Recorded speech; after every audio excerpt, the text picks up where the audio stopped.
네, 여러분. 우리가 지금 공중보건의 발달 과정을 공부하면서 지난 시간에 맞닥뜨렸던 전염병이 천연두입니다.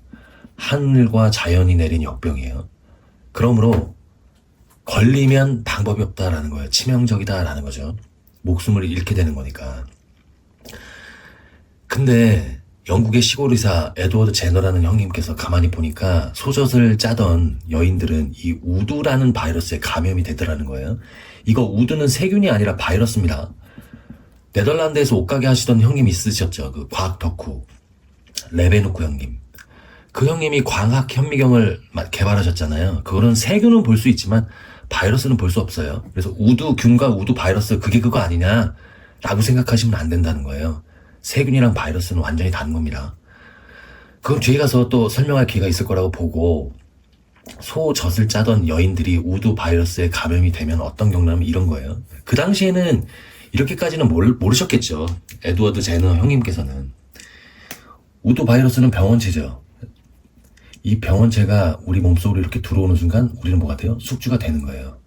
그리고 우리 면역세포 입장에서 보면 얘는 항원이 됩니다. 항원은 자기만의 표식이 있어요. 우리가 얼굴이 다 생김새가 다르듯이. 면역세포가 맞짱을 뜨려고 딱 다가가가지고 얘를 포위하겠죠. 그리고 이겨요. 네. 이기는 가운데에서 이 표식을 알아봐요. 그러니까 기억을 한단 말이죠. 그걸 항체다 이렇게 얘기하는 거예요. 항체가 만들어지는 순간 면역이 완성됐습니다 라고 얘기하는 거고, 이후에 보니까 이 천연두 바이러스가 뚜껑이 안 열렸었네요. 이 천연두 바이러스가 이렇게 들어오잖아요. 그러면 이 항체가 가서 얘를 죽여요. 아니 우두 바이러스는 우두 바이러스고 천연두 바이러스는 천연두 바이러스인데 어떻게 항체가 이 천연두를 죽입니까? 라고 생각하시겠죠. 우두와 천연두는 같은 놈들이에요. 비슷한 계통이에요, 얘네들이. 그래서 천연두도 우두로 만들어 놓은 항체를 죽일 수가 있다. 이런 걸 뭐라고 하냐면 교차 면역이다 이렇게 하는 거예요. 그 당시에는 이렇게 되는 걸 몰랐겠지. 요런 걸 모르셨겠지, 제노 형님이. 그러나 이런 원리였다. 그래서 제노 형님이 무슨 짓을 하시냐면 소고름을 짜가지고 사람 몸에 이렇게 집어넣습니다. 네. 우두에 걸리는 걸, 우두에 전염되는 걸 유발시킨 거죠. 그럼 천연두에 안 걸릴 테니까. 요런 거를 접종이라고 하는 거죠. 즉 백신을 접종한 거잖아요. 그쵸? 백신은 인공적으로 만든 겁니다. 고름을 짜서 넣었잖아요. 그쵸? 인공적으로 만든 거죠. 인공적으로 만들었는데 사람 몸에 들어가면 사람은 어쨌든 스스로 항체를 만드는 거죠. 이걸 능동이라고 하는 거예요. 사람이 스스로 만드는 거잖아요. 항체를 다른 사람이 만들어서 준 게 아니라 우두 바이러스를 넣었더니 내가 항체를 만든 거잖아요. 인공으로 들어왔든 그렇지 않든 간에 능동적으로 항체를 만들어서 무엇을 완성했죠? 면역을 완성했어요. 그래서 이거를 인공 능동 면역이다라고 하는 거예요. 근데 어떤 사람은 제노 형님이 고름을 넣어줘서 항체가 만들어졌고, 어떤 사람은 소젖을 짜다가 항체가 만들어진 거잖아요. 소젖을 짜다가 항체가 만들어졌다? 그거는 인공이 아니잖아요. 그건 자연적으로 만들어진 거죠. 그런 걸 자연 능동 면역이다 이렇게 하면 됩니다. 근데 만들어져 있는 걸 받는 사람도 있어요. 항체가 만들어져 있는 걸 받는 사람이 있다고요. 그런 걸 뭐라고 하냐면 자연 좀 많은가요? 수동 면역이다 라고 하는 거예요. 이런 경우는 남이 만든 항체를 받는 거예요. 수동적으로 내가.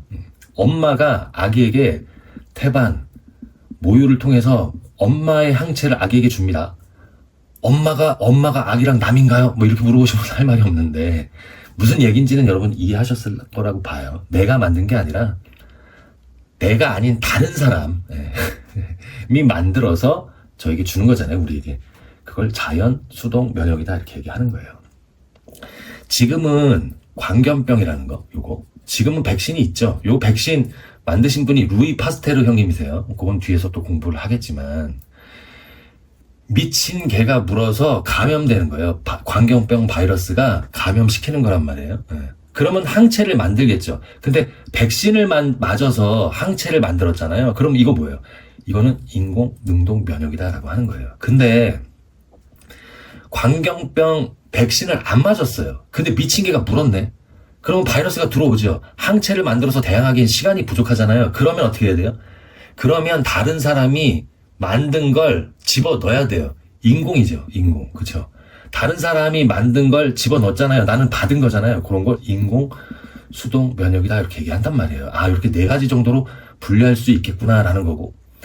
산모가 B형 간염에 걸리잖아요. 그리고 아기가 태어났어요. 그러면은 아기가 스스로 항체를 만들 때까지 그 면역 근로 분린. 이건 매우 중요한 용어인데, 예, 요건 뒤에서 다시 한번 공부할게요. 예, 면역 근로 분린이라는 거.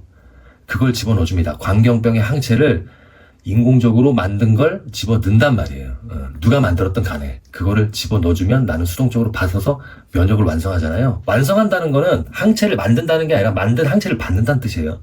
그래서 면역을 발휘한다라는 의미로 받아들이시면 될 것 같아요. 요거 얘기하려고 잠시 쉬었다 갑니다. 예.